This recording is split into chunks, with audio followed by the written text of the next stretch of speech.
Sir Telugu cinema ఇండస్ట్రీని ఒక్క చోటికి ఒక తాటికి తీసుకురావడం అందరికీ తల్లో నాలుకలో ఉండడం అంటే వ్యాపారం వ్యాపారమే పోటీ పోటీయే కానీ ఫ్రెండ్షిప్పే ఎలా సాధ్యమైంది మీ నిర్మాణ సంస్థతో పాటు మీరు మరికొంతమంది ఇప్పుడు ఫర్ ఎగ్జాంపుల్ రాఘవేంద్రరావు గారితో కానివ్వండి అల్లు అరవింద్ గారితో కానివ్వండి దిగ్గజాలందరూ ఓ చోటికి ఎలా చేరారు? ఎప్పుడు అంటే రాఘవేంద్రరావు గారు ఉన్న చోట మొత్తం అందరం ఒక చోటే ఉంటాం కదా. అలాగే ఉన్నప్పుడు అరవింద్ గారు నేను ఒక రోజున ముందు ఈ పెళ్లి సందడి తీసేటప్పుడే అరవింద్ గారు నేను రాఘవేంద్ర గారితో అన్నాం, ఏదన్నా ఒక కాంబినేషన్లో చిన్న సినిమా లాంటిది తీద్దామండి సరదాగా. అదైతే నేను రెడీగానే ఉన్నాను, నేను కథ కూడా చెప్తాను మీకు అని ఆయన నెక్స్ట్ 2 డేస్లోనో 3 డేస్లోనో కథ చెప్పారు. వెంటనే స్టార్ట్ చేసాము. అది పెళ్లి సందడి. అట్లా పెళ్లి సందడి చిన్న సినిమా ఎలా అయింది సార్? మొదలుపెట్టినప్పుడు చిన్న సినిమానే అమ్మా.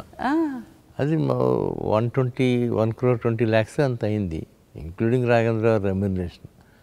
అది 11,30,00,000 కలెక్ట్ చేస్తుందమ్మా. అది వాట్ అ రేంజ్! ఈ రోజు మనం ఈ ఫిగర్స్ మాట్లాడుతున్నాం అంటే మరి అది సక్సెస్ రేట్లో ఎక్కడుందో చెప్పలేమమ్మా. అది తర్వాత పరదేశీ తీసాం, అది కూడా పర్వాలేదు. ఆ తర్వాత ఇంకా నేను రాఘవేంద్రరావు గారు కలిసి స్టూడెంట్ నెంబర్ 1 అని తీసాం. స్టూడెంట్ నెంబర్ 1 ఇస్ అగైన్ సంచలనం. మీరు ఒక అంటే ఇంటర్నేషనల్ పునాది అక్కడి నుంచి స్టార్ట్ అయింది. అక్కడి నుంచే స్టార్ట్ అయిందమ్మా. మా ఇద్దరు రాఘవేంద్రరావు గారు తిన్నది. ఒకసారి నేను అర్జున్ రాజు గారు ఉండగా రోజా మూవీస్ అండి, మన ఈయన విజయలక్ష్మి ఆర్ట్ పిక్చర్స్ త్రివిక్రమరావు గారు వచ్చి సరదాగా అందరితో చేస్తున్నావు కదా మాతో కూడా చేయొచ్చు కదా అన్న. అలాగేనండి చేద్దామని నేను త్రివిక్రమరావు గారు దేవివర్ ప్రసాద్ కలిసి అమరాజీనామా. ఇది చూడండి, అంటే మనం సినిమా గురించి మాట్లాడినప్పుడు నిర్మాతలు ఒక్క చోటికి రావడం ఏంటి, ఒక స్నేహపూరిత వాతావరణంలో వ్యాపారం చేయడం. అట్లాగే అమరాజీనామా అట్లాగే అది సూపర్ సక్సెస్ అయిందమ్మా. అది బాగా విపరీతమైన పేరు వచ్చింది. దానికి తోడు ఇంకా ఎప్పుడు వెనకెదిరి చూసుకోలేదమ్మా, అట్లాగే వెళ్ళిపోతూ ఉన్నాయి సినిమాలు.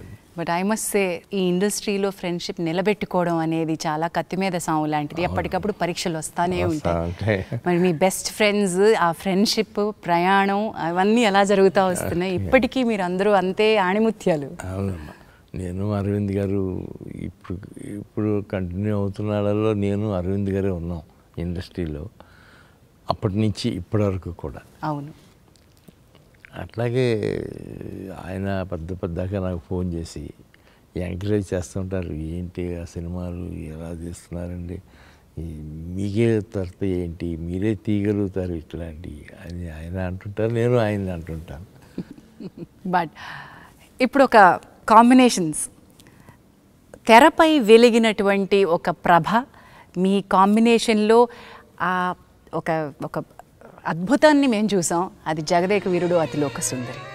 మీరు తలపెట్టినటువంటి యజ్ఞాల్లో చాలా యజ్ఞాలు ఒక ట్రెండ్ సెట్టింగ్ అయితే జగదేక వీరుడు అతిలోక సుందరితోటి ఎక్కడెక్కడ రికార్డులు వర్షానికి కొట్టుకుపోయేలా చేశారు, తుఫాన్లో సినిమాని హిట్ చేశారు. వెనక్కి తిరిగి చూసుకుంటే ఎలా అనిపిస్తుంది సార్ ఆ సినిమా గురించి? ఒళ్ళు గగురు పడుతుందమ్మా. జగదేక వీరుడు అతిలోక సుందరి అది మొదలుపెట్టినప్పుడే మేము అదే అనిపించింది, ఈ సినిమాలుకి భిన్నంగా ఏదో తీయాలి, బాస్ కాల్చిస్తే తీయాలి అని అనుకుని జగదేక వీరుడు అతిలోక సుందరి కథ రెడీ చేస్తే ఆయన బాగా ఇంప్రెస్ అయ్యి ఆ తర్వాత ఆయన కూడా 1.5 month 2 months ఈ కథ మీద కూర్చున్నారు. దాదాపు ఆ కథ మీద 27 మంది రైటర్స్ వర్క్ చేశారు. 27 మంది. పరచూరి బ్రదర్స్ తప్ప మిగతా వాళ్ళు అందరూ వర్క్ చేశారమ్మా. సత్యానంద్, అల్లమూరి వీరేంద్రనాథ్, జింజాల, తమిళియన్స్ ఎంతోమంది.